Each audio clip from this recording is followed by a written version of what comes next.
Game যে খেলবো, game কি আর খেলার মতন আছে? গেম খেলতে গেলে এখন হ্যাকার হ্যাকার হ্যাকার।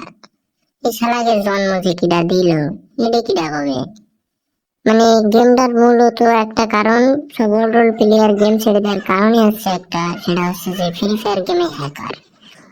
এই হ্যাকাররা যেদিন বাদ যাবে সেদিন আবার মানে একটা সিচুয়েশন আসছিল যে সবাই এক সময় গেম খেলা বাদ দিল প্রায়, আবার সব ব্যাক করছে। করার পরে কি হয়েছে, হ্যাকার সার্ভার বেরিয়ে গেছে। মানে এত পরিমাণে হ্যাকার হলে মানে গেম প্লে কিভাবে করবে? মানে যেটা ম্যাচ প্লে করলে হ্যাকার, মানে একটা ম্যাচ প্লে করলে হ্যাকার, হ্যাকার প্যানেল ইউজার, মানে এদের কিভাবে বললে এরা যে এসব হ্যাক ইউজ করা বাদ দেবে? টাকা হচ্ছে এই জানে। গেম আর খেলার মতো নয় এখন, সব হ্যাকারদের খেলা ভাই। যদি হ্যাক ইউজ করে খেলতে পারো তাহলে গেম খেলো, আর নয়তো খেলো না।